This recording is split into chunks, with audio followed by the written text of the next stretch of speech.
प्रधानमंत्री नरेंद्र मोदी के महाराष्ट्र दौरे की करेंगे। दरअसल प्रधानमंत्री नरेंद्र मोदी महाराष्ट्र के दौरे पर थे।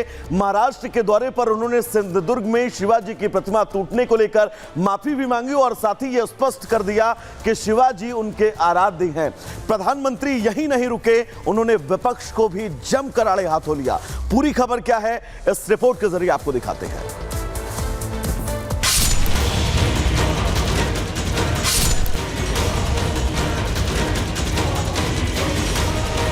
मैं आज सर झुका करके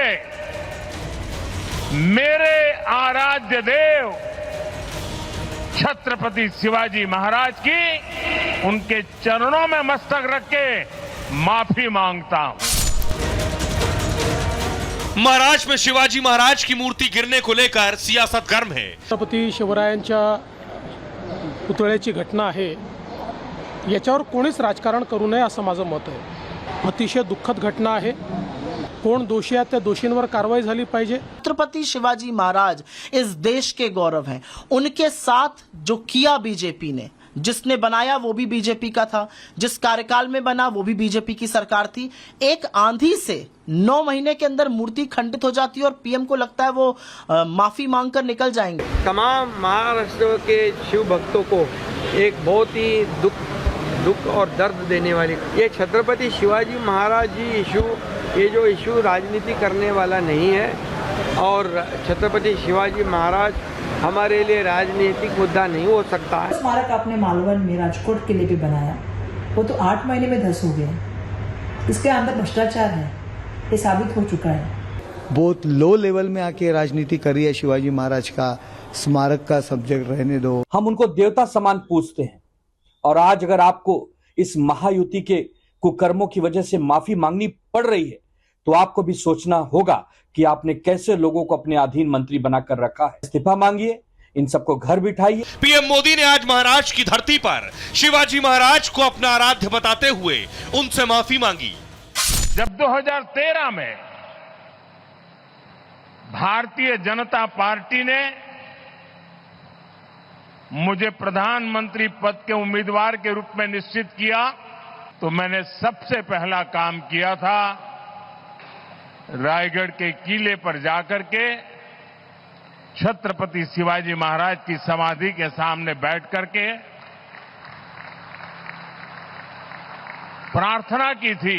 हमारे लिए छत्रपति शिवाजी महाराज आराध्य देव है और मैं आज सर झुका करके मेरे आराध्य देव छत्रपति शिवाजी महाराज की उनके चरणों में मस्तक रख के माफी मांगता हूं।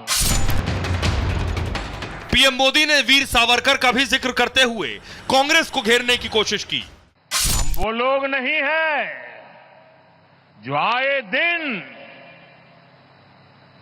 भारत मां के महान सपूत इसी धरती के लाल वीर सावरकर को अनाप शनाप गालियां देते रहते हैं।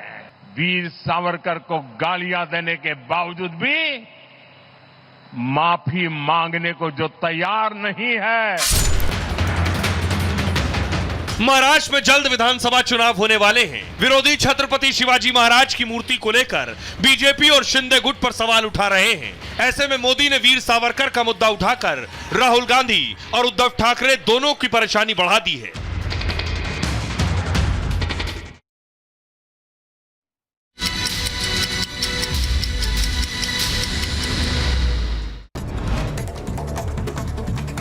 प्रधानमंत्री नरेंद्र मोदी आज भारत मंडपम में जिला न्यायपालिका के राष्ट्रीय सम्मेलन का करेंगे उद्घाटन और इस खास मौके पर सर्वोच्च न्यायालय की स्थापना के 75 वर्ष पूरे होने के उपलक्ष्य में टिकट और सिक्के का भी अनावरण करेंगे।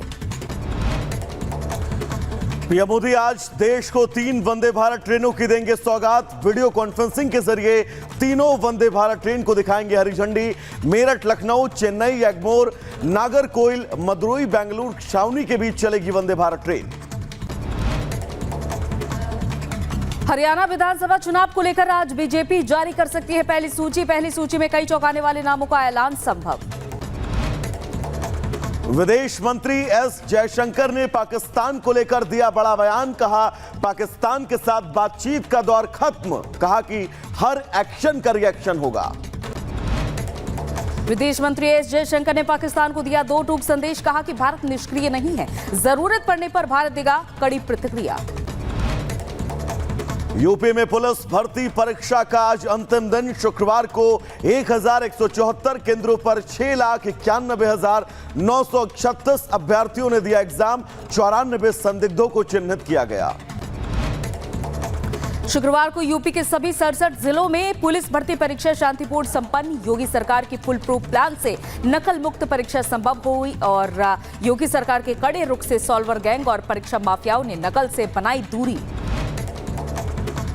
जुमे की नमाज पर असम सरकार का बड़ा फैसला। हेमंता सरकार ने विधानसभा सत्र के दौरान जुमे के दिन मुस्लिम सदस्यों को मिलने वाले 2 घंटे के ब्रेक को अब खत्म कर दिया है। आरजेडी नेता तेजस्वी ने असम की हेमंता सरकार के फैसले का विरोध किया। कहा कि सीएम योगी का चाइनीज वर्जन बनने की कोशिश कर रहे हेमंता बिस्वा शर्मा। कोलकाता में डॉक्टर बिटिया के लिए इंसाफ की मांग तेज। धर्मतला में आज बीजेपी प्रदर्शन का तीसरा दिन। ममता सरकार के खिलाफ बीजेपी कर रही है प्रदर्शन। दिल्ली के जंतर मंतर पर आज बड़ी संख्या में डॉक्टर करेंगे प्रदर्शन। Central health care protection act की मांग को लेकर विरोध प्रदर्शन करेंगे डॉक्टर्स।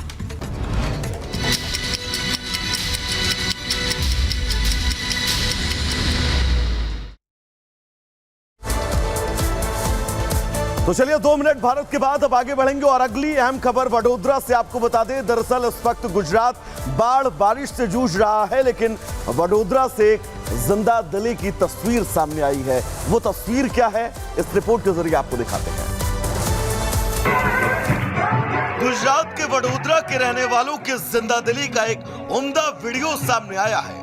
सोचिए, घर में और घर के आसपास घुटनों तक पानी भरा हो, घर में लाइट ना हो और पीने के लिए तक पानी ना हो, खाने के लिए कुछ भी ना हो। इसके बावजूद गरबा के ताल में नाचता झूमता अगर कोई नजर आ सकता है तो वो सिर्फ एक गुजराती ही हो सकता है। गुजरातियों और गुजरातियों का गरबा पूरे विश्व में प्रसिद्ध है। मौका कोई भी हो, गरबा खेलना तो बनता है। नवरात्रि के मौके पर आपने गरबा खेलते हुए तो लोगों को देखा होगा, लेकिन इस बार बाढ़ की विभीषिका में लोग गरबा खेलते हुए नजर आए।